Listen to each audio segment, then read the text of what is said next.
What do you call an empire that lasted twice as long as ancient Rome, conquered 3 continents, and reshaped the course of world history? The answer: the Ottomans. Their story is more extraordinary than you could ever imagine. We're about to unveil the entire 623-year saga of the Ottoman Empire, from its tribal beginnings to its rise as a global superpower. Get ready for a historical roller coaster that will leave you speechless.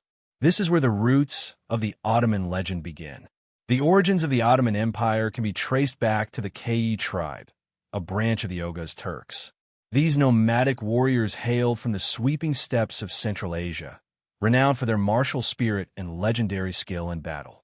In the 13th century, as the Mongol hordes thundered westward, engulfing much of Asia in chaos and destruction, the Kayi, like many other Turkic tribes, were forced to flee their ancestral homelands. Led by the valiant Ertugrul Gotsi, the Kayi tribe journeyed westward into the heart of Anatolia, eventually settling near the town of Sagat. This seemingly modest frontier village, perched on the edge of the Byzantine Empire, would become the cradle of one of the greatest empires the world had ever seen. At the time, the dominant power in Anatolia was the Seljuk Sultanate of Rum, and the Kayi initially pledged loyalty to these fellow Turkish rulers. However, the political landscape of Anatolia was anything but stable. In 1243, the Seljuks suffered a catastrophic defeat at the hands of the Mongols in the Battle of Kozdag. This crushing loss marked the beginning of the Seljuk decline, leaving behind a fractured Anatolia. With their power in freefall, a vacuum emerged, one that smaller Turkish beys or principalities were quick to exploit. It was within this shifting and volatile landscape that Ertugrul's son, Osman I, rose to prominence. Taking leadership of the Kayi tribe around 1280, Osman proved himself to be a shrewd, visionary, and courageous leader. As Seljuk authority crumbled, Osman began to expand his dominion, pushing steadily into Byzantine territories. His early military victories won him fame, followers, and legitimacy.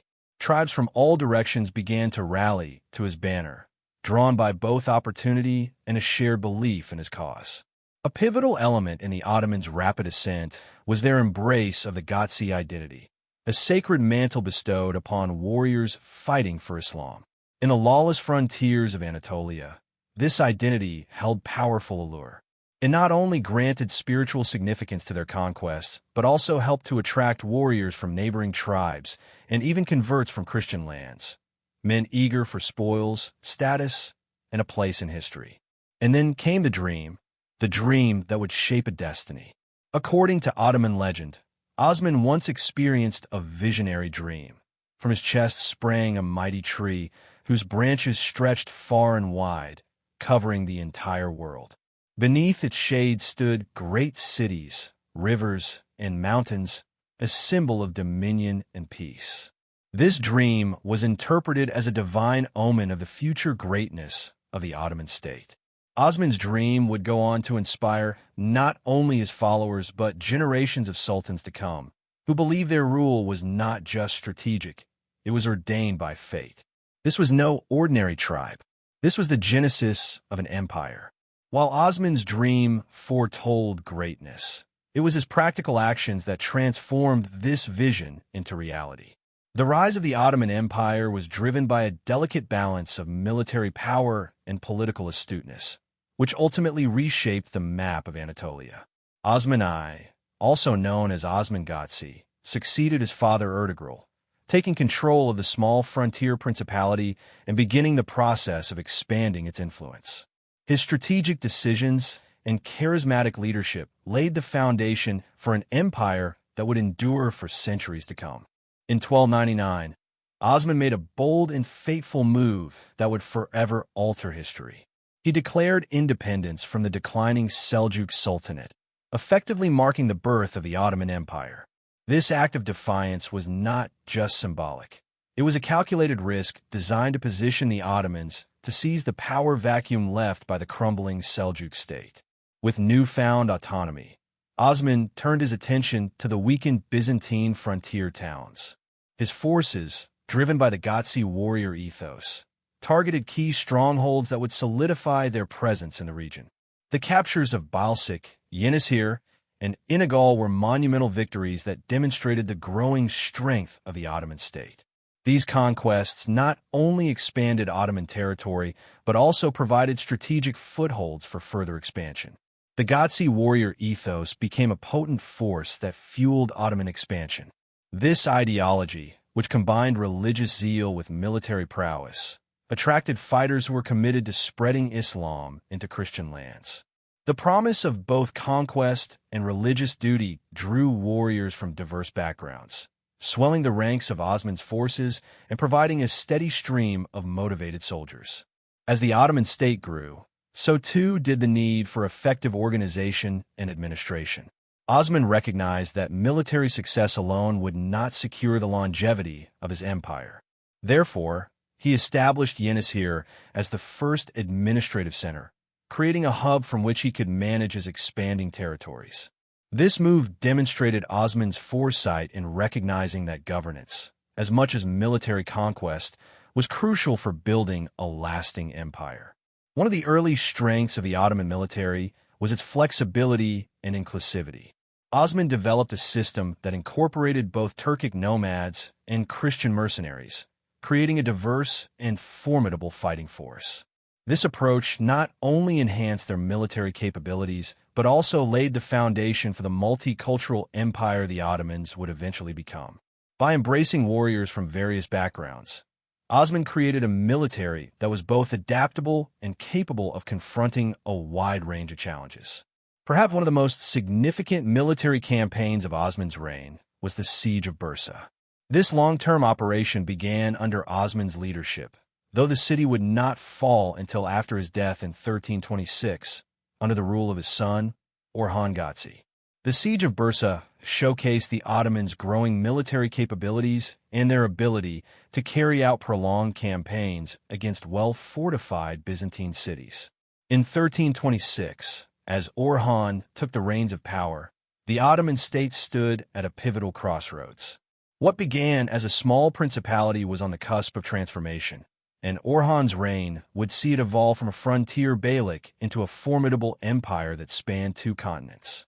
This early period of expansion set the stage for centuries of Ottoman dominance in the region. One of Orhan's first major accomplishments was the completion of the conquest of Bursa, a campaign initiated by his father. The fall of this strategically significant Byzantine city marked a major milestone for the Ottomans. Bursa became the first official Ottoman capital, symbolizing the transition from a nomadic tribal structure to a more settled and organized state.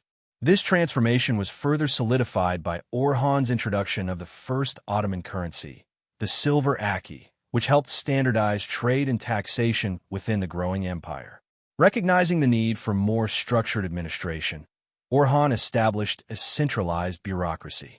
This laid the foundation for the complex Ottoman governmental system that would continue to develop over the centuries. This evolution was crucial for managing the diverse populations under Ottoman control and for organizing resources to fuel further expansion. Orhan's military campaigns primarily targeted Byzantine territories in northwestern Anatolia.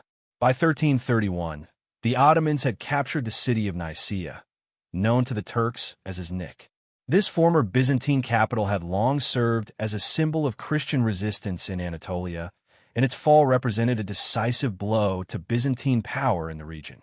6 years later, in 1337, the important port city of Nicomedia, modern-day Izmit, also fell to Ottoman forces. This victory not only further cemented Ottoman control over the region, but also provided strategic access to the Sea of Marmara. 1. Perhaps the most consequential event of Orhan's reign occurred in 1354, when the Ottomans crossed into Europe for the first time. An earthquake had severely damaged the Byzantine defenses at Gallipoli, and Ottoman forces seized this opportunity to capture the strategically vital peninsula. This foothold on the European continent would prove to be a turning point in Ottoman expansion into the Balkans, opening up new avenues for conquest and setting the stage for the empire's eventual domination of southeastern Europe. During Orhan's reign, significant reforms were also made to the Ottoman military structure, most notably the creation of the Janissary Corps. This elite infantry unit was composed of Christian youths who were converted to Islam through the devsirme system, a practice of conscription that would become a hallmark of Ottoman military recruitment. The Janissaries, trained from childhood, were loyal directly to the Sultan, and they formed the core of the Ottoman army, playing a crucial role in future Ottoman victories. As Murad I ascended to the Ottoman throne in 1362, the empire stood at a crossroads. The young Sultan, son of Orhan Gazi, recognized that the future of Ottoman power lay not in Anatolia, but across the Bosphorus in the Balkans. This shift in focus would transform the Ottoman state from a regional power into a formidable empire straddling two continents. Murad's first major conquest came in 1369, when Ottoman forces captured the city of Adrianople, modern-day Edirne. This strategic victory had far-reaching consequences. Adrianople, with its prime location in southeastern Europe, became the new Ottoman capital. The move symbolized the empire's commitment to European expansion and provided a launchpad for further campaigns into the Balkans. However, Murad's ambitions required more than just territorial gains. He needed a powerful and loyal military force to support his expansionist agenda.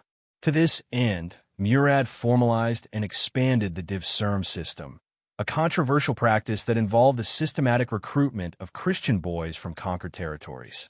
These youths were converted to Islam and trained to serve in the elite Janissary Corps or in the Ottoman administration. The devsirme system had a profound impact on the empire's military and administrative capabilities. It provided a steady stream of highly trained and loyal soldiers, creating a powerful standing army that could rival any in Europe.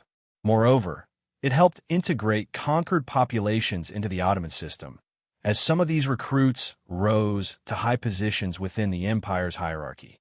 Murad's military prowess was put to the test in 1371 at the Battle of Maritsa. A coalition of Serbian nobles, seeking to push back against Ottoman expansion, marched against Murad's forces. The battle ended in a decisive Ottoman victory, cementing their dominance in the region and opening the way for future conquests. In the wake of this victory, Murad employed a shrewd strategy of imposing vassalage on many Balkan states. Instead of outright conquest, which would have been costly and potentially destabilizing, he forced these states to pay tribute while allowing them to maintain a degree of local autonomy. This approach expanded Ottoman influence without the need for constant warfare, creating a network of client states that served as a buffer zone and a source of revenue for the empire. The pinnacle of Murad's reign came in 1389 with the Battle of Kosovo. The clash between Ottoman forces and a coalition of Balkan states, led by Serbian Prince Lazar Hrebeljanović, would prove to be a turning point in the history of southeastern Europe. The battle was hard-fought, with heavy losses on both sides. In a dramatic turn of events, Murad himself was assassinated on the battlefield by a Serbian noble who had feigned surrender to get close to the Sultan. Despite Murad's death, the Ottomans emerged strategically victorious from the Battle of Kosovo. The Serbian-led coalition was shattered, and Ottoman control over the region was solidified. This victory marked the effective end of Serbian independence and paved the way for Ottoman domination of the Balkans for centuries to come. Murad's reign was transformative for the Ottoman state. He established the Balkans as a key frontier of Ottoman power, shifting the empire's center of gravity westward. His military successes expanded Ottoman territory significantly, while his administrative reforms strengthened central control over the empire's diverse populations. The introduction of new governing structures was particularly important. Murad divided conquered territories into military districts known as Timar or Tamarli, which were granted to Ottoman cavalry officers in exchange for military service. This system allowed the Ottomans to maintain a large, self-sustaining military force, while also providing a mechanism for administering newly conquered lands. In 1389, Bayezid I inherited a realm poised for greatness. Unlike his predecessors, who methodically expanded their territories, Bayezid embarked on an aggressive campaign of conquest that would push the empire to its zenith, but also to the brink of disaster. Bayezid's military prowess quickly became evident as he swept through the Balkans and Anatolia. Bulgaria fell under Ottoman control, and large swaths of Serbia succumbed to his forces. In Anatolia, numerous beyliks, small Turkish principalities, were absorbed into the growing empire. This rapid expansion transformed the Ottomans from a regional power into a formidable force spanning 2 continents. In 1394, Bayezid set his sights on the ultimate prize, Constantinople. The once mighty Byzantine capital had long been a thorn in the side of Ottoman ambitions. Bayezid initiated a blockade of the city, hoping to starve it into submission. However, the ancient walls of Constantinople, along with aid from Western Europe, allowed the city to withstand Ottoman pressure. This failed siege, though unsuccessful, signaled the growing threat the Ottomans posed to the heart of Christendom. The Ottoman advance did not go unnoticed in Europe. In 1396, a coalition of European powers, responding to calls for a crusade, assembled a formidable army to challenge Ottoman dominance in the Balkans. Led by King Sigismund of Hungary, this force met Bayezid's army at the Battle of Nicopolis. The ensuing clash resulted in a decisive Ottoman victory, shattering Western hopes of rolling back Ottoman gains. This triumph cemented Ottoman control over much of southeastern Europe and demonstrated their military superiority over the divided Christian powers. Bayezid's reign also saw significant internal developments that strengthened the Ottoman state. He continued the process of centralization, streamlining the empire's administration to better manage its rapidly expanding territories. The Janissary Corps, the elite military unit established by his grandfather Orhan, grew in size and importance under Bayezid's rule. In a bold move that revealed his imperial ambitions, Bayezid adopted the title Sultan of Rome. This proclamation positioned him as the rightful heir to the Byzantine legacy, laying claim to all former Byzantine territories. It was a clear challenge to the beleaguered Byzantine Empire and a statement of Ottoman intentions to dominate the region. However, Bayezid's relentless expansion and grandiose ambitions would ultimately prove his undoing. As the Ottoman Empire reached its apex, a new threat emerged from the east. Timur, also known as Tamerlane, a Turco-Mongol conqueror who had carved out a vast empire in Central Asia, set his sights on Anatolia. In 1402, the 2 great powers collided at the Battle of Ankara. The battle proved catastrophic for the Ottomans. Bayezid's forces, exhausted from years of continuous campaigning, were no match for Timur's battle-hardened army. The Ottoman army was routed, and Bayezid himself was captured. This shocking defeat shattered the aura of Ottoman invincibility and threw the empire into chaos. Bayezid's capture marked the beginning of a dark chapter in Ottoman history. The Sultan, once the terror of Europe and Asia Minor, died in captivity the following year. His defeat triggered a period known as the Ottoman Interregnum, where Bayezid's sons, Suleiman I, Musa, and Mehmed, fought for control of the fragmented empire for over a decade. The Ottoman state teetered on the brink of collapse, its future uncertain. The Ottoman Interregnum, a chaotic period spanning from 1402 to 1413, marked a critical juncture in the empire's history. Following the Battle of Ankara in 1402, where the formidable Timur decisively defeated the Ottoman forces, the empire was thrust into disarray. The capture of Sultan Bayezid I shattered the centralized authority that had been the cornerstone of Ottoman power. With Bayezid's subsequent death in captivity, the empire plunged into a protracted civil war. His 4 sons each staked their claim to the throne, fracturing the once unified empire into rival territories. The brothers controlled different regions across Anatolia and the Balkans, engaging in a complex series of alliances, betrayals, and brutal conflicts.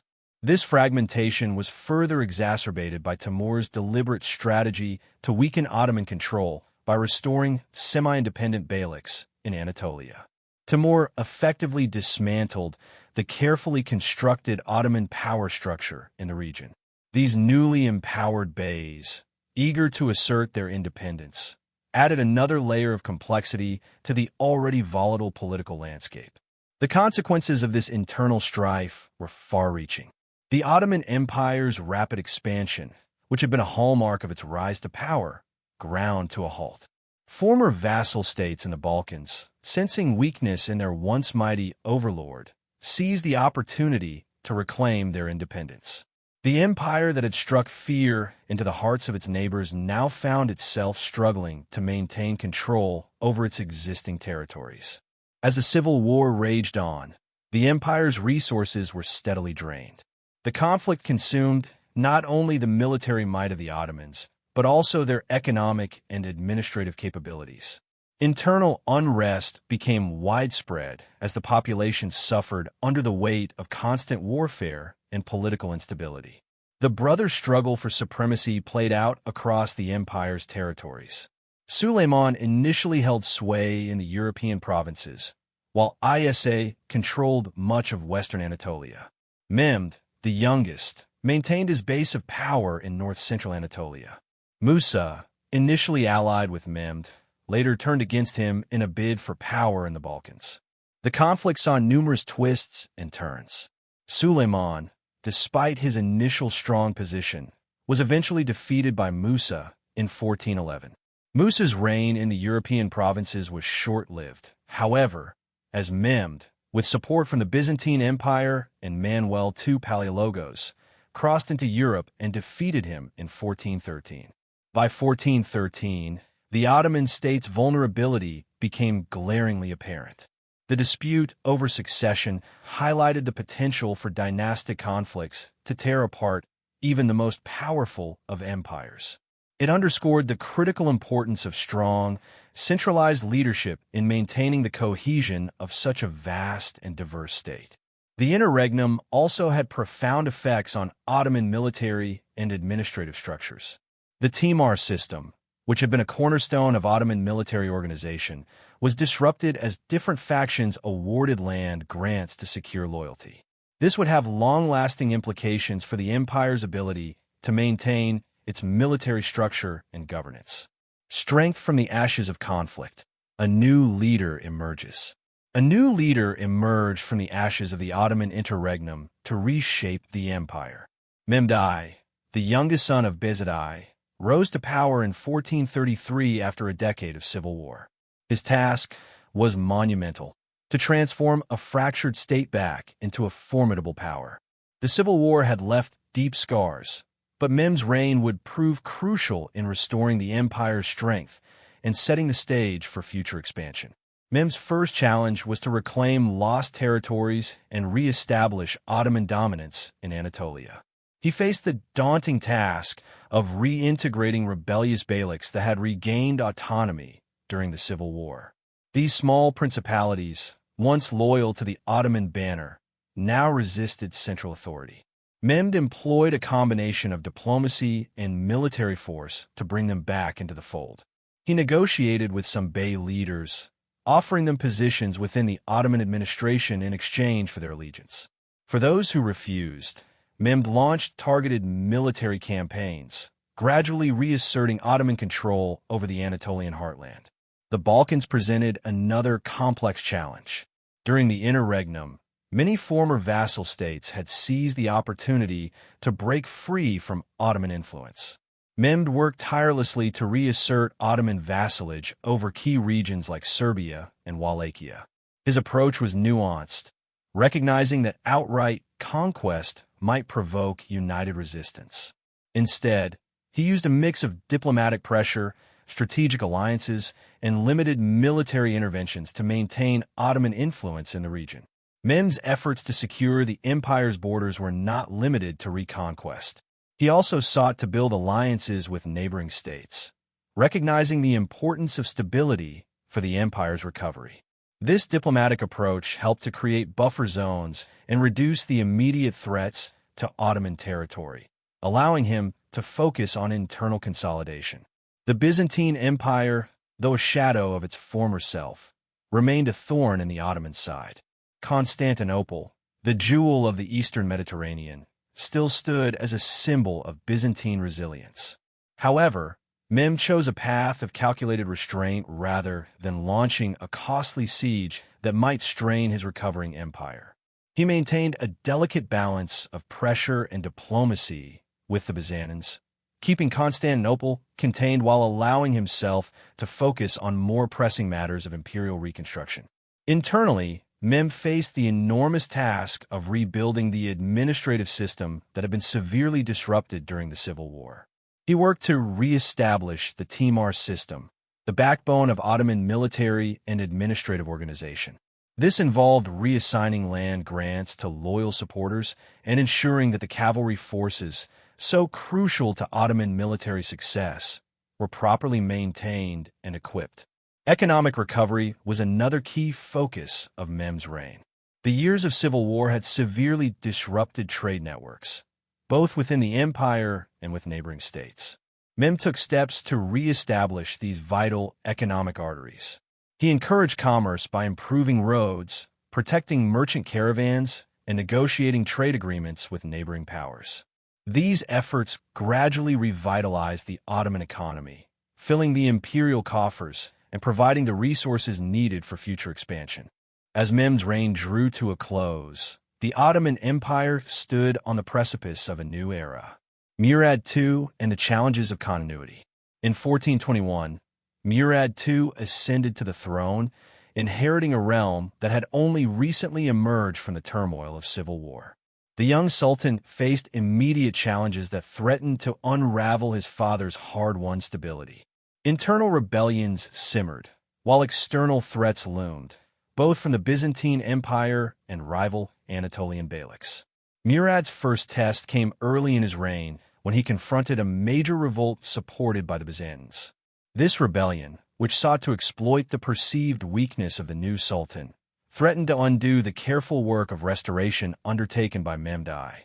However, Murad proved himself a capable leader, swiftly moving to suppress the uprising.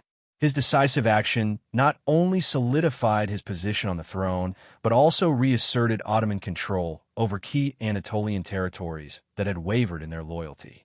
With internal threats quelled, Murad turned his gaze outward, particularly toward the Balkans. The region had long been a focus of Ottoman expansion, but now Murad sought to consolidate and extend Ottoman power more thoroughly than ever before. His campaigns targeted Serbia, Wallachia, and Albania, aiming to transform these areas from loosely controlled vassals into integral parts of the Ottoman domain. Simultaneously, Murad began to extend Ottoman influence northward into Hungary, setting the stage for future conflicts that would shape the balance of power in Eastern Europe.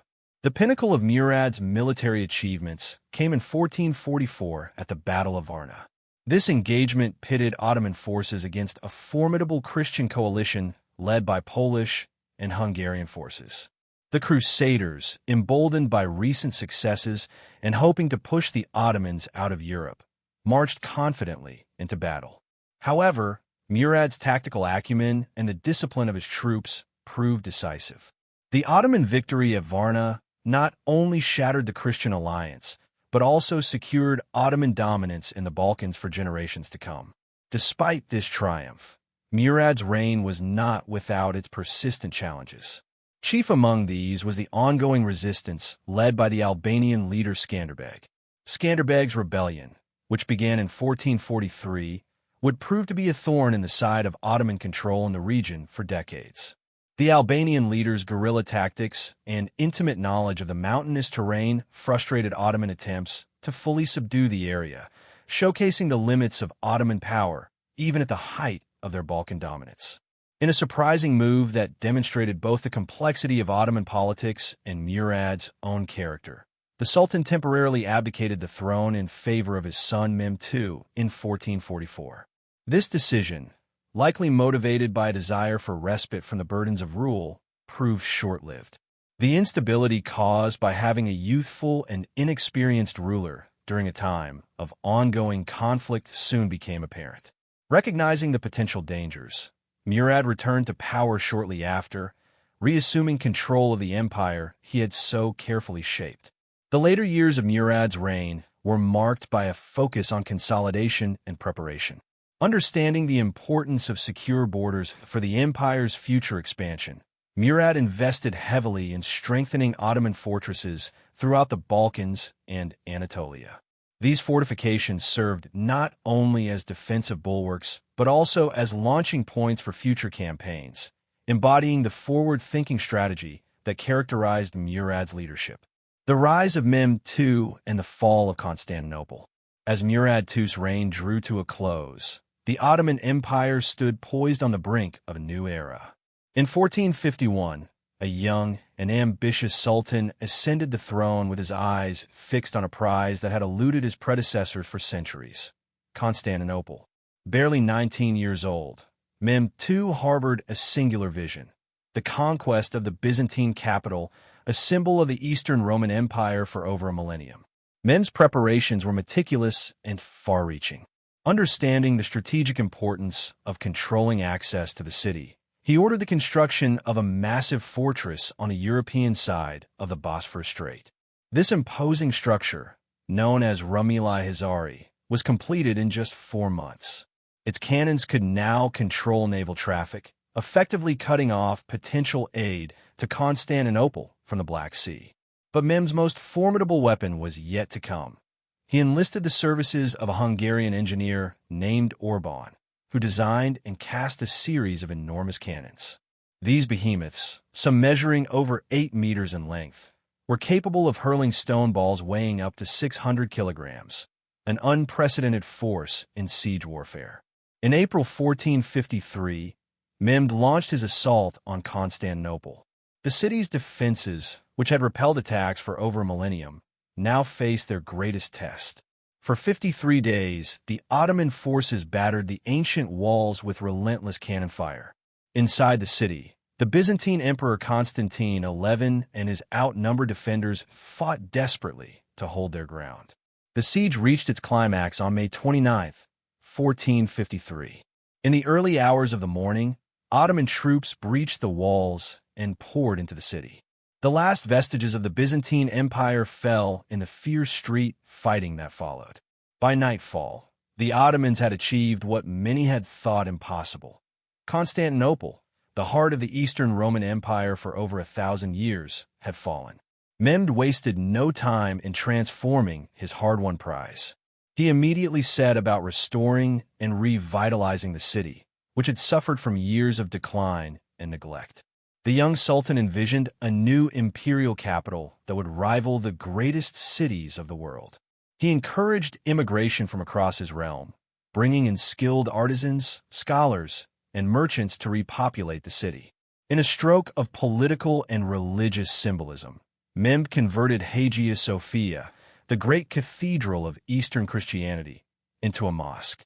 Yet, he also took steps to protect the city's Christian and Jewish communities, understanding that their skills and connections would be vital to the city's future prosperity. This policy of relative religious tolerance would become a hallmark of Ottoman rule in the centuries to come. With Constantinople secured, Mehmed turned his attention to expanding and consolidating Ottoman power. He led campaigns deep into the Balkans, conquering Serbia in 1459 and effectively ending its independence.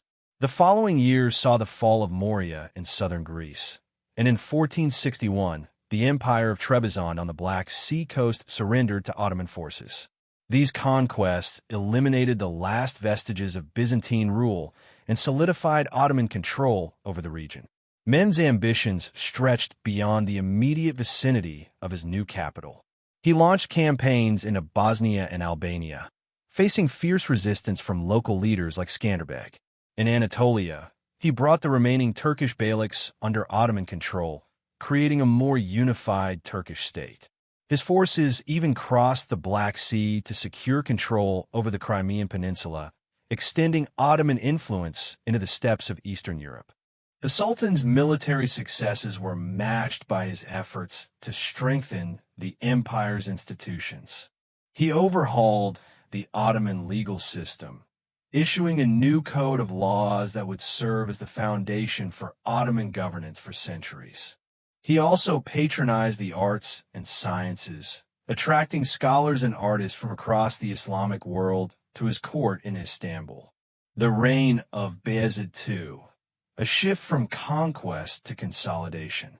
Imagine an empire at its peak, poised for further conquest, and then imagine its new ruler choosing a radically different path. As Bayezid II ascended the throne in 1481, he inherited not just a vast territory, but also a looming question. Could the Ottomans thrive without constant warfare? The son of Mehmed II, Bayezid faced a monumental task, transforming a war machine into a stable, diverse civilization. His reign would mark a shift from conquest to consolidation, testing the empire's capacity for diplomacy and internal growth in ways never before seen. Bayezid's succession was not without its challenges. His early reign was marred by a bitter succession struggle with his brother Kim Sultan. This conflict would have far-reaching consequences, extending beyond the borders of the Ottoman Empire. After his defeat, Kim sought refuge in Europe, setting off a complex diplomatic dance involving the Pope and various European monarchs. For years, Kim's presence in Christian lands would serve as a bargaining chip, influencing Ottoman foreign policy and forcing Bayezid to navigate a delicate balance of threats and negotiations. With the immediate threat to his rule contained, Bayezid turned his attention inward. He prioritized internal stability, working to strengthen central authority and implement policies that would encourage economic growth across the empire. Infrastructure development became a key focus, with the Sultan investing in roads, bridges, and public buildings. These efforts not only improved the lives of Ottoman subjects, but also facilitated trade and communication across the vast territories under Bayezid's rule. Perhaps one of the most significant acts of Bayezid's reign came in response to events far beyond Ottoman borders. In 1492, as the Spanish Inquisition reached its height, thousands of Sephardic Jews faced expulsion from Spain. Bayezid saw an opportunity where others saw only religious outcasts. He extended a welcoming hand, granting safe haven to these refugees within Ottoman lands. Cities like Istanbul and Thessalonica soon experienced an influx of skilled artisans, merchants, and scholars, enriching the empire's cultural and economic life in ways that would be felt for generations. This act of tolerance was not merely altruistic. It was a shrewd political and economic move. The influx of Jewish refugees brought new skills, trade connections, and intellectual capital to the Ottoman Empire. It also stood in stark contrast to the religious persecution occurring in many parts of Europe, reinforcing the Ottoman Empire's image as a realm of relative religious freedom and cultural diversity. While Bayezid's reign is often characterized by its focus on diplomacy and internal development, the Ottoman military was not entirely idle. Moderate campaigns continued, securing control over parts of the Peloponnese and expanding Ottoman influence in the Black Sea region.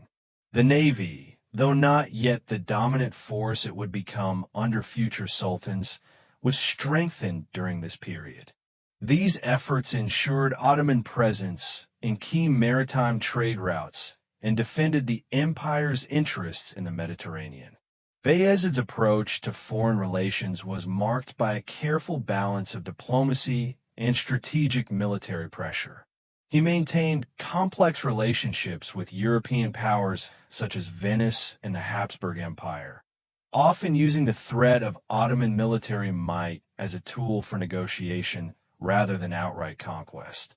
This nuanced approach allowed the empire to secure its interests without the constant warfare that had characterized previous reigns.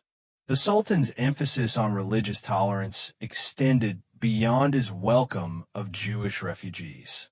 Throughout his reign, Bayezid worked to foster cultural diversity within the empire, recognizing that stability in such a vast and varied realm required a degree of flexibility in matters of faith and custom.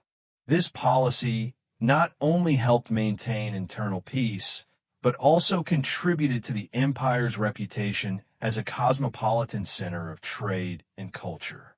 However, as Bayezid's reign progressed, new challenges emerged.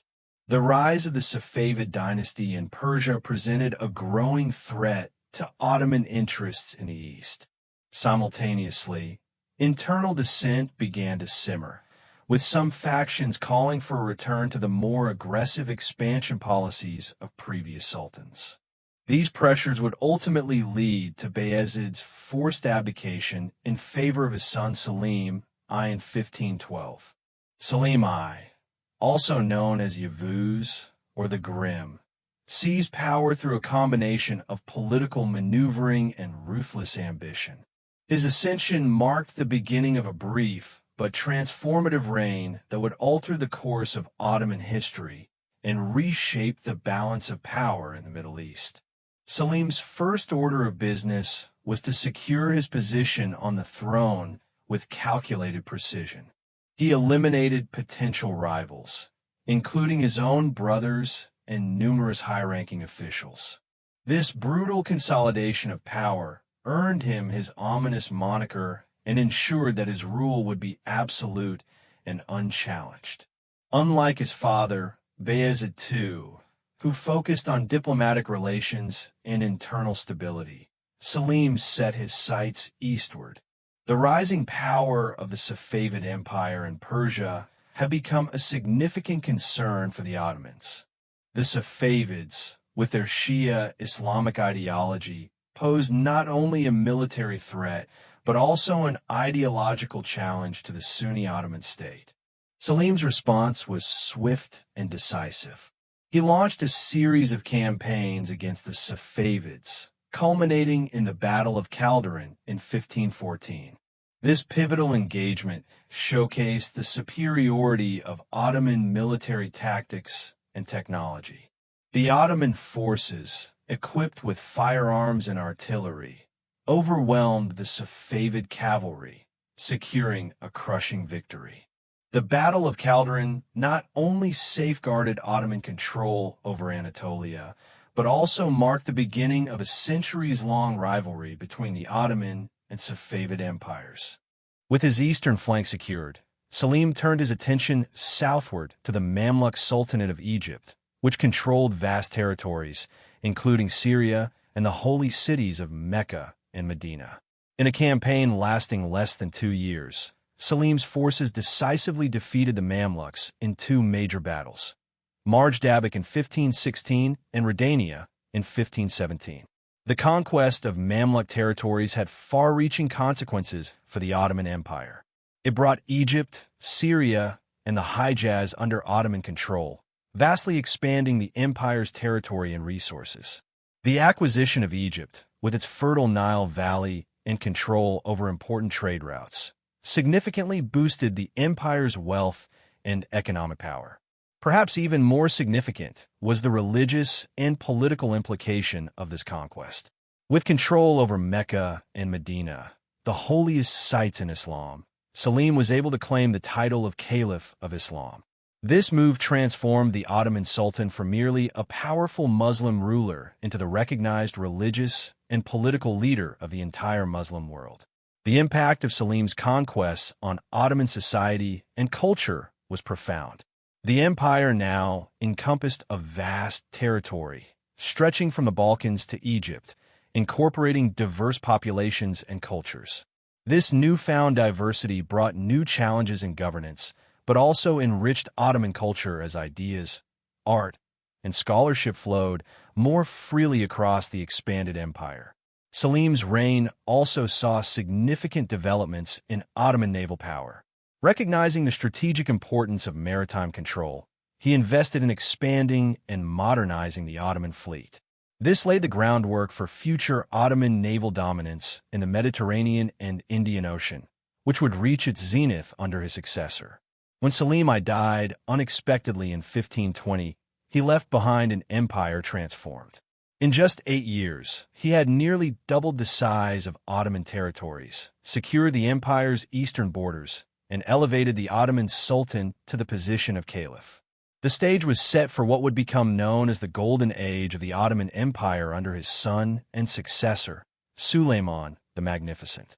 Suleiman I, also known as Suleiman the Magnificent in the West and Kinyuni, the lawgiver, in the Islamic world, would not only expand the empire's borders, but redefine the very essence of Ottoman power.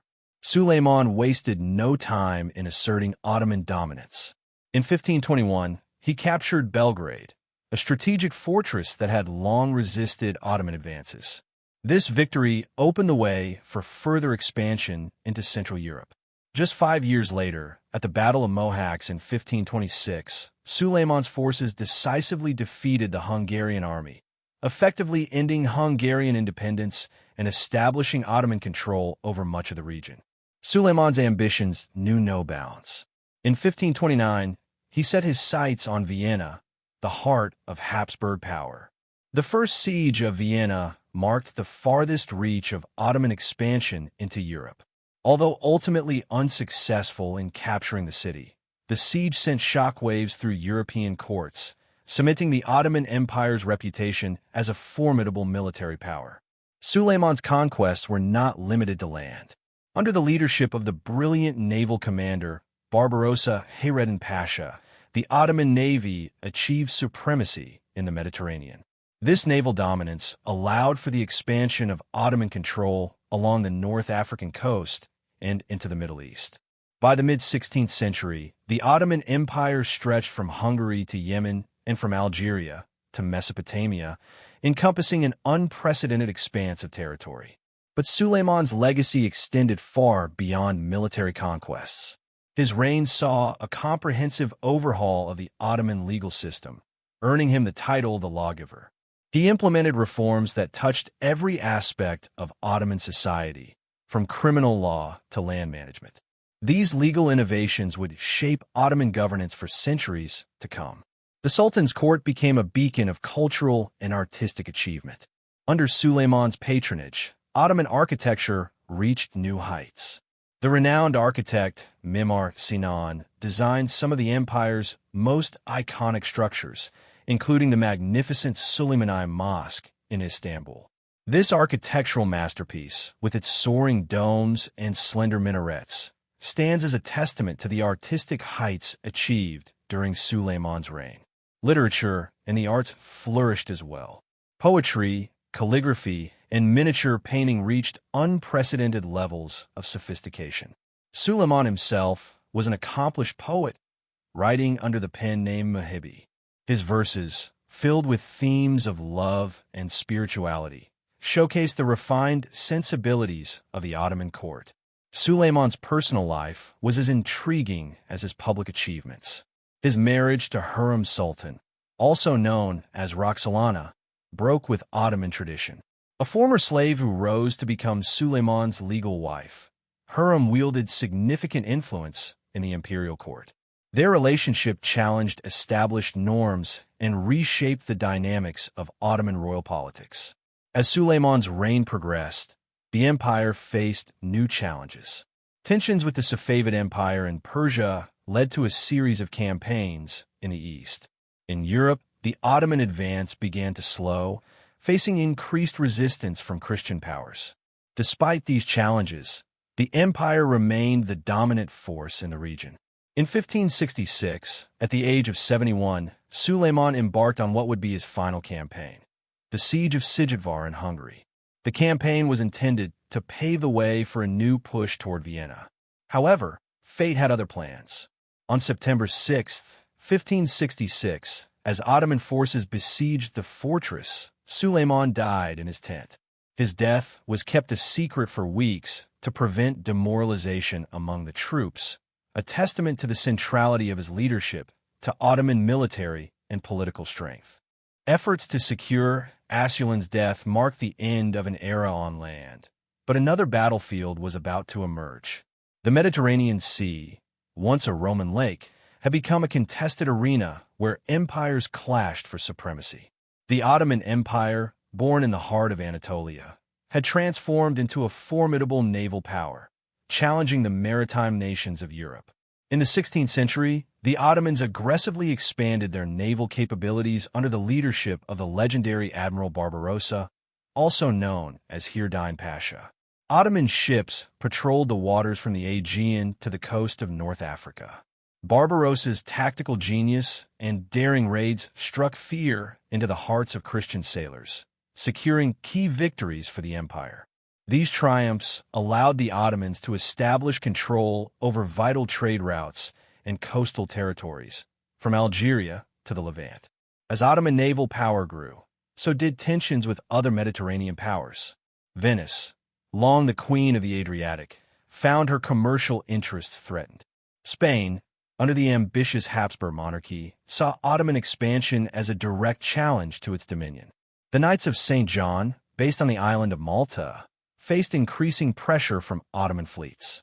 The clash of civilizations that had been unfolding on land for centuries now spilled onto the waves. Ottoman galleys, swift and numerous, harassed Christian shipping and raided coastal settlements. In response, the European powers sought to unite against what they perceived as a common threat to Christendom. Pope Pius V managed to forge an alliance capable of confronting Ottoman naval might. The Holy League, formed in 1571, brought together the naval forces of Spain, Venice, and the papacy. This coalition represented the last hope of halting Ottoman expansion in the Mediterranean. On October 7, 1571, off the coast of Lepanto in Greece, two massive fleets faced each other in a battle that would echo through the ages. The Holy League, under the command of Don John of Austria, deployed over 200 ships, their decks packed with soldiers and bristling with cannons. Opposing them was an equally impressive Ottoman armada led by Ali Pasha. As the sun rose over the Ionian Sea, the two fleets clashed in a fury of cannon fire, smoke, and splintering wood. The battle raged for hours with neither side willing to yield. Christian arquebusiers exchanged fire with Ottoman archers, while galley slaves strained at their oars, driving the ships into deadly combat. The turning point came when Don John's flagship engaged Ali Pasha's vessel in fierce combat. In a moment immortalized in countless paintings and tales, the Ottoman admiral fell, and his ship was captured. With their commander lost, the Ottoman fleet began to falter. By day's end, the sea was littered with the wreckage of ships and the bodies of thousands of sailors. The Ottoman fleet had been all but destroyed, with only a fraction of their ships managing to escape. The Holy League had achieved a decisive victory, ending the myth of Ottoman invincibility at sea. However, the aftermath of Lepanto revealed the true resilience of the Ottoman Empire. Within a year, a new fleet had been constructed, demonstrating the vast resources and organizational capacity of the state. While the Christian powers celebrated their victory, the Ottomans were already planning their next moves. As the Ottoman Empire faced challenges abroad, a seismic shift in power was occurring at home. For over a century, the empire would be guided by an unlikely group of rulers, women who wielded influence from within the confines of the harem. This period, known as the Sultanate of Women, or Kadinler Sultanate, marked a unique chapter in Ottoman history where imperial women, particularly sultans and favored consorts, held significant political sway. The roots of this era can be traced back to the reign of Suleiman the Magnificent and the rise of Harem Sultan, also known as Roxolana. Breaking with traditional harem customs, Harem became Suleiman's legal wife and trusted advisor, setting a precedent for women's involvement in state affairs. Her influence extended beyond the palace walls as she engaged in diplomacy and spearheaded charitable projects, including the construction of mosques, schools, and hospitals throughout the empire. As the 16th century progressed, the power of the Valide Sultan, or the mother of the reigning sultan, became increasingly institutionalized. Figures like Nurbanu Sultan and Safai Sultan wielded considerable influence during the reigns of their sons and grandsons, shaping imperial policy and court politics. Their authority often surpassed that of high-ranking male officials, as they controlled access to the Sultan and played pivotal roles in major decisions affecting the empire. This shift in power dynamics was particularly pronounced during the reigns of young or weak sultans.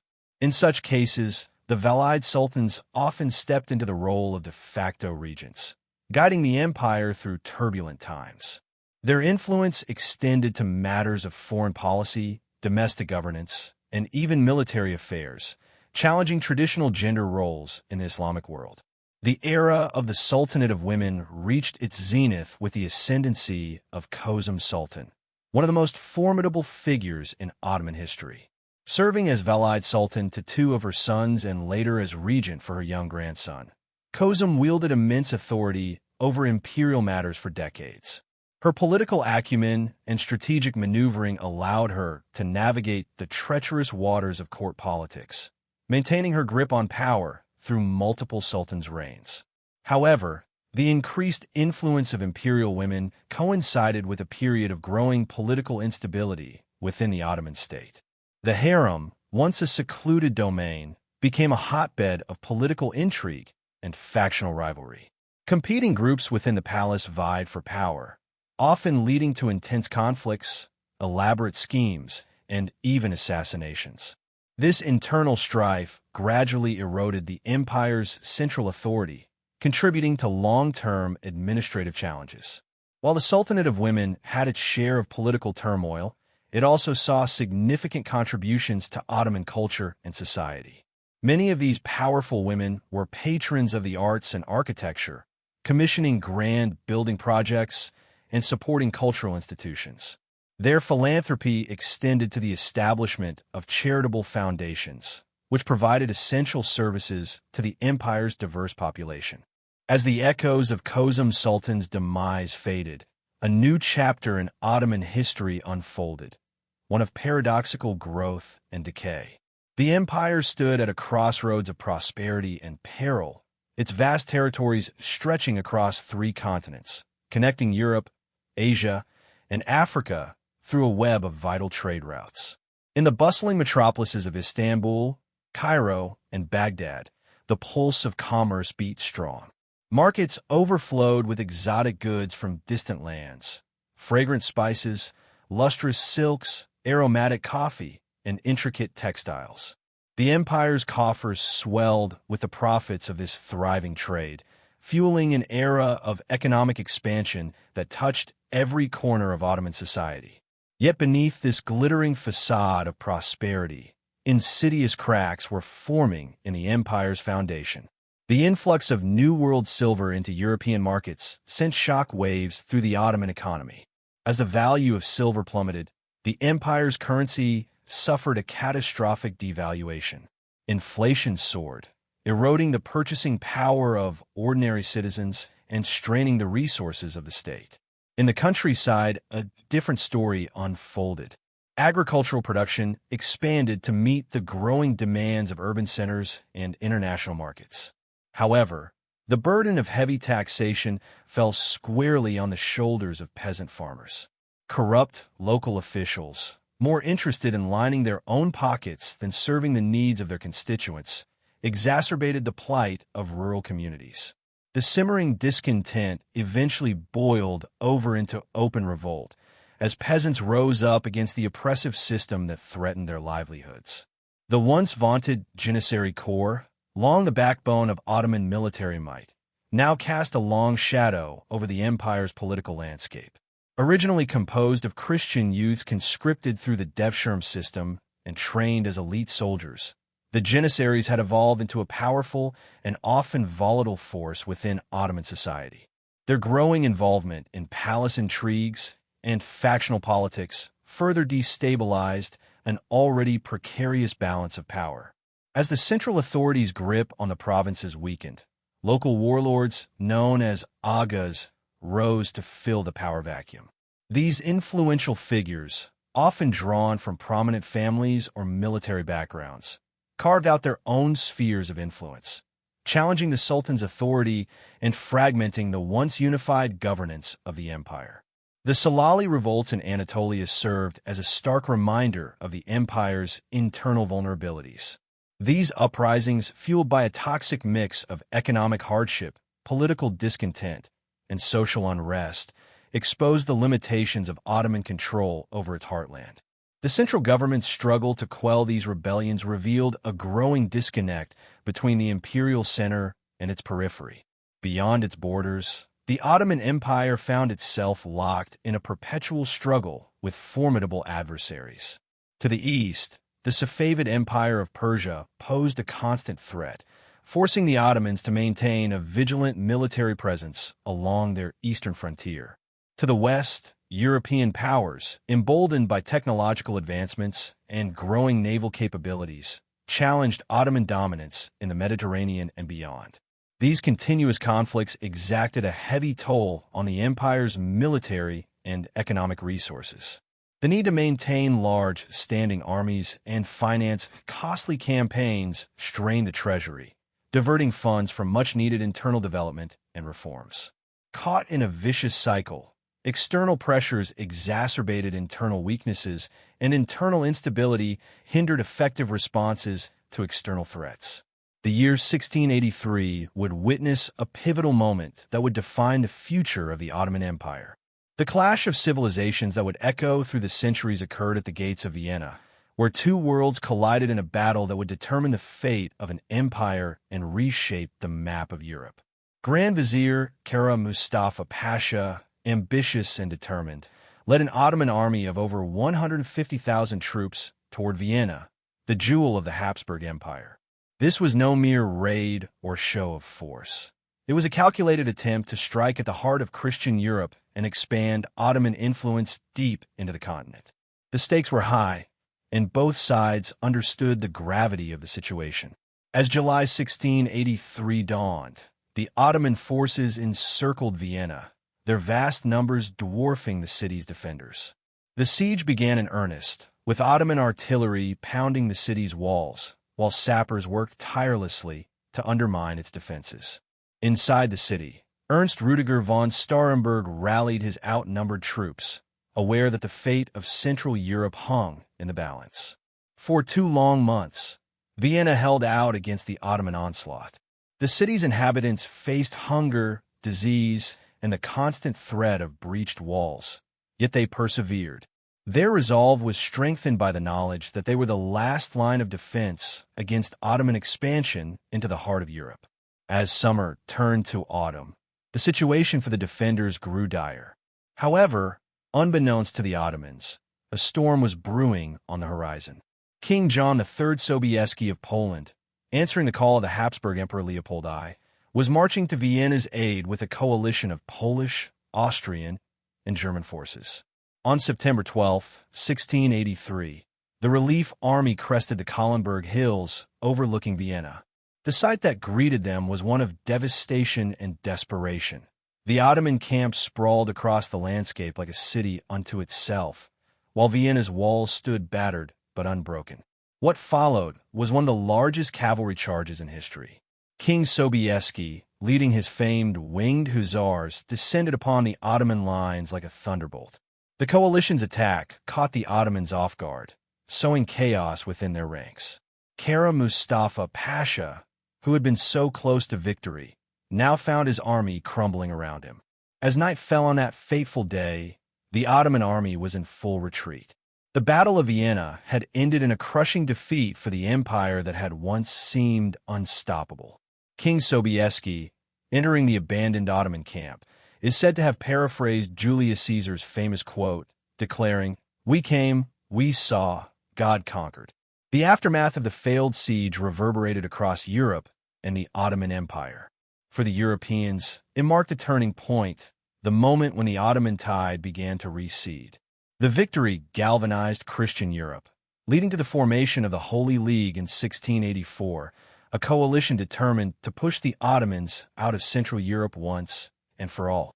The Tulip era, known as Lale Devri in Turkish, marked a brief but significant period of cultural flourishing and early modernization efforts during the reign of Sultan Ahmed III. Lasting from 1718 to 1730, This era derived its name from the Ottoman elite's fascination with tulips, which became a symbol of refinement and luxury. The Treaty of Passarowitz in 1718 ushered in a rare period of peace for the empire, allowing the Ottoman leadership to shift its focus inward. With external pressures temporarily alleviated, Sultan Ahmed III and his Grand Vizier Ibrahim Pasha embarked on a series of domestic reforms and cultural initiatives aimed at revitalizing the empire's standing. During this time, Istanbul experienced an architectural renaissance. The city's skyline was transformed with the construction of new palaces, libraries, and ornate fountains. One of the most iconic structures from this period is the Fountain of Ahmed III, located in front of Topkapi Palace. Its intricate designs and calligraphy exemplified the artistic sophistication of the era. The Tulip era also saw the Ottoman elite embracing elements of European art, architecture, and fashion.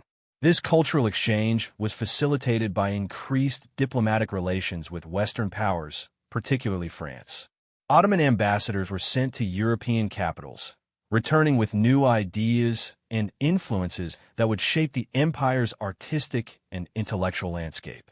One of the most significant developments of this period was the establishment of the first Ottoman printing press in 1727. Ibrahim Mutafarika, a Hungarian-born Ottoman polymath, spearheaded this revolutionary project. The introduction of printed books in the Ottoman Empire marked a turning point in the dissemination of knowledge and ideas. While religious texts remained handwritten, the printing press allowed for the mass production of secular works, including scientific treatises and historical accounts. The Tulip era was characterized by a flourishing of cultural activities. Poetry, music, and public festivals became central to Ottoman high society. Tulip gardens became popular among the elite, with rare bulbs fetching exorbitant prices. These gardens were often the setting for lavish entertainments where poetry was recited, music was played, and the latest fashions were displayed. Economic reforms aimed to strengthen the empire's trade networks and boost domestic production. The government encouraged the cultivation of luxury goods, such as textiles and ceramics, to compete with European imports. These efforts led to a brief period of economic growth and prosperity, particularly for the urban elite. However, the extravagance and westernization associated with the Tulip era began to sow the seeds of discontent among conservative factions and the common population. While the elite enjoyed their tulip gardens and lavish entertainments, ordinary citizens faced economic hardship and rising taxes. The perceived decadence of the ruling class, coupled with the influence of foreign ideas, alarmed traditional elements within Ottoman society. This growing tension culminated in the Patrona Halil Revolt of 1730, led by Patrona Halil, a former janissary. The uprising brought together discontented soldiers, religious conservatives, and common people who had grown weary of the excesses of the Tulip era. The rebels stormed the palace, demanding the deposition of Sultan Ahmed III and an end to the reforms and extravagances that had come to define his reign. The 18th century saw the rise of Imperial Russia as a formidable adversary, challenging Ottoman dominance in Eastern Europe and the Black Sea region. This shift in the balance of power sparked a series of conflicts known as the Russo-Turkish Wars, forcing the Ottomans to confront their military weaknesses and embark on a path of reform. The first major clash between these two empires came with the Russo-Turkish War of 1735 to 1739.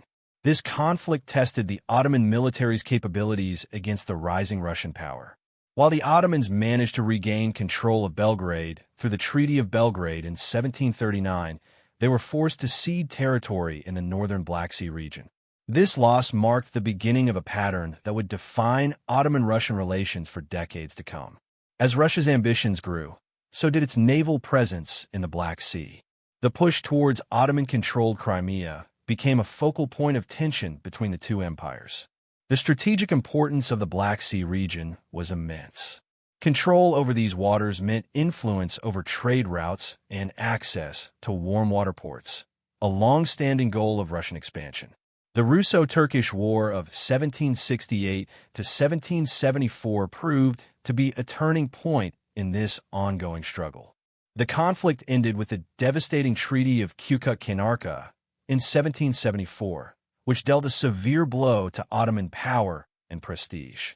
Russia gained access to the Black Sea, secured the right to protect Orthodox Christians within Ottoman territories, and exerted significant influence over the Crimean Khanate.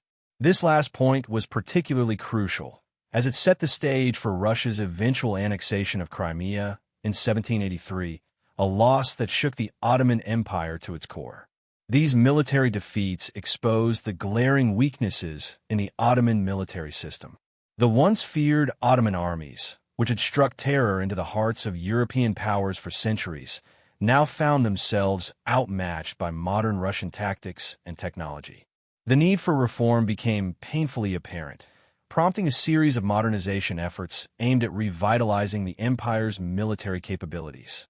Sultan Selim III emerged as a key figure in these early reform attempts, recognizing the urgent need for change.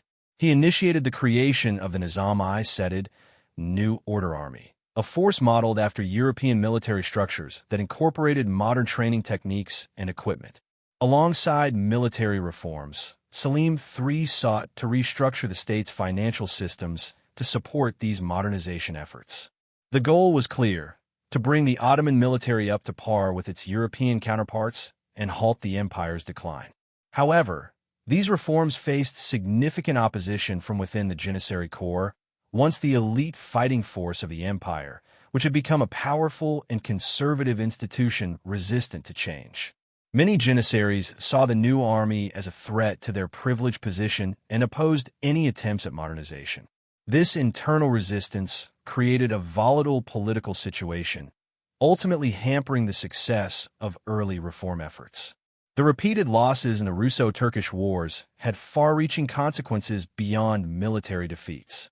They exposed the Ottoman Empire's vulnerabilities to the world, encouraging other powers to challenge Ottoman authority.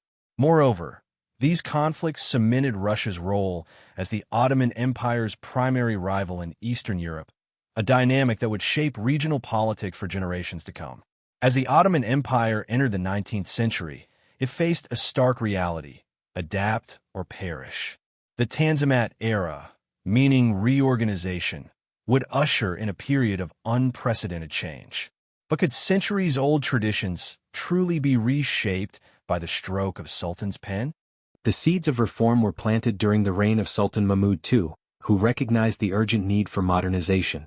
However, it was his son Sultan Abdülmecid I who truly set the wheels of change in motion. In 1839 he issued the Hat-i Sarif of Gülhane, a groundbreaking edict that promised legal equality for all Ottoman subjects, regardless of their religion or ethnicity. This was followed by the Hat-i Humayun of 1856, which further cemented these principles. At the heart of the Tanzimat reforms was a desire to centralize and strengthen the state. The empire had suffered humiliating military defeats and faced growing internal rebellions. European powers were increasingly influential within Ottoman territories, and the reformers believed that adopting Western practices was the key to survival. The legal system underwent a dramatic restructuring. New civil and criminal codes were introduced, drawing heavily from European models. Secular courts were established to operate alongside traditional Islamic ones, creating a dual system that sought to balance modernity with tradition. This legal reform aimed to create a more just and efficient system of governance, one that could better serve the empire's diverse population. Education became a key focus of the reformers. Recognizing that a modern state required an educated populace, they established secular schools, universities, and military academies. These institutions were designed to produce a new class of bureaucrats and officers trained in Western methods and ready to lead the empire into a new era. The expansion of education also exposed more Ottomans to European ideas and culture, further accelerating the pace of change. Infrastructure development was another crucial aspect of the Tanzimat reforms. Railways began to crisscross the empire, connecting distant provinces to the capital and facilitating trade and troop movements. Telegraph lines were installed, dramatically improving communication across the vast Ottoman territories. Modern ports were constructed, integrating the empire more closely with global trade networks. Economic reforms aimed to modernize the Ottoman financial system and encourage foreign investment. However, these changes had mixed results. While they did lead to increased trade and economic activity, they also deepened the empire's reliance on European loans. This financial dependency would eventually contribute to the empire's economic instability and vulnerability to foreign influence. Despite the ambitious scope of the Tanzimat reforms, they faced significant challenges. Conservative elements within Ottoman society resisted what they saw as an abandonment of traditional Islamic values. The reforms also struggled to keep pace with the growing nationalist movements in the Balkans, where subject peoples increasingly sought independence rather than equality within the empire. The effectiveness of the reforms was further hampered by the empire's vast size and diverse population. Implementing sweeping changes across such a large and varied territory proved to be an enormous challenge. Many of the reforms were unevenly applied, with their impact felt most strongly in urban areas and less so in the rural hinterlands. The Tanzimat era came to an end in 1876 with the ascension of Sultan Abdul Hamid II to the throne. Initially supportive of reform, he oversaw the promulgation of the empire's first constitution. However, the challenges facing the Ottoman Empire had only just begun. As the 19th century progressed, the Ottoman Empire faced a new and formidable challenge: the rise of ethnic nationalism. This ideological force, born from European Enlightenment thought, began to spread rapidly through the diverse populations of the empire. For centuries, the Ottomans had managed a delicate balance among their various ethnic and religious groups, but now that balance was starting to tip. The Balkans became the epicenter of this nationalist awakening, as ethnic groups inspired by the ideals of self-determination and cultural identity began to imagine futures beyond Ottoman rule. The Greek War of Independence, which erupted in 1821, marked a turning point. For 9 years, Greek revolutionaries fought against Ottoman forces, capturing the imagination of Philhellenes across Europe. The eventual success of the Greek cause in 1830 sent shockwaves through the empire. It demonstrated that independence was possible, prompting other groups to take note. Serbia, too, began its journey toward autonomy through a series of revolts and negotiations, gradually loosening the Ottoman grip. Meanwhile, in Bulgaria, a cultural renaissance was underway. The Bulgarian national revival fostered a sense of distinct identity, language, and history. This cultural movement laid the groundwork for political aspirations, culminating in the April Uprising of 1876. Although brutally suppressed, the uprising drew international attention to the Bulgarian cause. The Ottoman response to these movements was often heavy-handed, further alienating subject populations. Harsh repression of revolts, such as the Bulgarian uprising, provided ammunition for critics of Ottoman rule, both within and outside the empire. European powers, ever eager to expand their influence, seized upon these crises. Russia, in particular, positioned itself as the protector of Slavic and Orthodox Christians in the Balkans, intervening militarily on multiple occasions. While the empire's Arab provinces were slower to develop nationalist movements, they were not immune to the winds of change. Local elites began to assert themselves more forcefully, challenging traditional Ottoman authority. The seeds of Arab nationalism were being sown, though they would not fully bloom until the early 20th century. The concept of Arab identity, distinct from Turkish rule, began to take root in intellectual circles. As nationalist movements gained strength, the Ottoman Empire found itself increasingly on the defensive. Each uprising, whether successful or not, eroded imperial legitimacy and strained resources. The empire's inability to effectively manage its diverse populations became glaringly apparent. Attempts at reform, such as the Tanzimat era's promise of legal equality for all subjects, often came too late or were implemented inconsistently. The cycle of revolt, repression, and external intervention took a heavy toll. With each passing decade, the empire lost more territory. The Congress of Berlin in 1878 redrew the map of the Balkans, further shrinking Ottoman holdings in Europe. Romania, Serbia, and Montenegro gained full independence, while Bulgaria became an autonomous principality. The Ottoman Empire, once stretching across 3 continents, was shrinking before the world's eyes. This territorial fragmentation had severe economic consequences. The loss of productive regions and trade routes weakened the empire's financial position.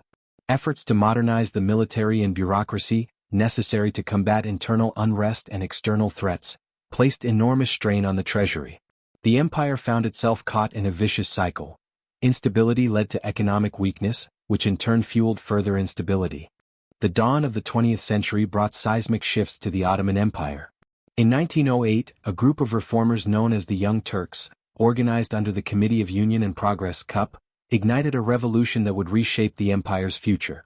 Their primary goal was to modernize and strengthen the Ottoman state, which had been declining for decades under the autocratic rule of Sultan Abdul Hamid II. The Young Turk Revolution forced Abdul Hamid II to restore the Ottoman constitution, which had been suspended for over 3 decades. This marked a return to parliamentary governance and briefly raised hopes for meaningful reform. However, it also intensified internal divisions that had been simmering for years. In 1909, a failed counter-coup attempt led to the deposition of Abdul Hamid II. He was replaced by Mehmed V, but real power shifted to the CUP. 3 key figures emerged as the de facto rulers of the empire: Enver Pasha, Talat Pasha, and Kemal Pasha. These men would guide Ottoman policy through the tumultuous years ahead. The new regime faced immediate challenges. The Italo-Turkish War of 1911 to 1912 resulted in the loss of Libya to Italy, dealing a blow to Ottoman prestige. This was followed by the Balkan Wars of 1912 to 1913, which stripped the empire of nearly all its remaining European territories. These defeats highlighted the urgent need for further reforms and modernization. Seeking to reverse its decline and regain lost territories, the Ottoman Empire made a fateful decision to enter World War I in 1914 on the side of the Central Powers. This choice would prove disastrous. The empire suffered major defeats, including a crushing loss at the Battle of Sarikamish against Russia in the winter of 1914 to 1915. The campaign launched in the harsh Caucasus Mountains resulted in the loss of tens of thousands of Ottoman soldiers to cold and starvation. As the war progressed, the empire faced internal rebellion. The Arab Revolt, which began in 1916 and was supported by British officer T. Lawrence, further weakened Ottoman control over its Middle Eastern territories. The revolt, fueled by promises of Arab independence, dealt a severe blow to Ottoman authority in the region. One of the darkest chapters in Ottoman history unfolded during this period. In 1915, the government initiated what would become known as the Armenian Genocide. This resulted in the mass deportation and deaths of over 1 million Armenians, leaving a lasting stain on Ottoman history and continuing to impact international relations to this day. The Ottoman Empire's final chapter unfolded against the backdrop of World War I, a conflict that would ultimately seal its fate. As the dust settled on the global conflict, the once mighty empire found itself on the losing side, facing a harsh reckoning. The Treaty of Sèvres, signed in 1920, dealt a crushing blow to Ottoman sovereignty. This agreement carved up the empire's remaining territories, placing vast swaths of land under Allied control and leaving only a small portion of Anatolia under Ottoman rule. For many Turks, the Treaty of Sèvres represented not just defeat, but humiliation. It sparked a fierce nationalist backlash, rallying those who refused to accept the dismemberment of their homeland. From this cauldron of resentment and determination emerged a figure who would reshape the course of Turkish history: Mustafa Kemal Ataturk. Ataturk, a decorated military officer, became the driving force behind the Turkish War of Independence. This conflict, lasting from 1919 to 1923, saw Turkish nationalists wage a determined struggle against occupying forces. The war was marked by several pivotal engagements, including the Battle of Sakarya in 1921. This grueling 3-week confrontation saw Ataturk's forces successfully repel a Greek offensive, boosting Turkish morale and turning the tide of the conflict. The following year, Turkish forces achieved another crucial victory at the Battle of Dumlupınar. This engagement shattered Greek resistance in Anatolia, paving the way for the recapture of Izmir and effectively ending the Greek presence in the region. These military successes strengthened Ataturk's position and demonstrated the viability of an independent Turkish state. As the war progressed, the very foundations of Ottoman rule began to crumble. In November 1922, the Grand National Assembly of Turkey, established by Ataturk and his supporters, took the momentous step of abolishing the Ottoman Sultanate. This act brought an end to over 6 centuries of Ottoman imperial rule. Sultan Mehmed VI, the last to sit on the Ottoman throne, fled Istanbul seeking refuge abroad, symbolizing the final dissolution of the empire. The Turkish nationalist triumph led to a new round of negotiations with the Allied powers. The result was the Treaty of Lausanne, signed in 1923. This agreement superseded the earlier Treaty of Sèvres and recognized the sovereignty of the new Turkish state.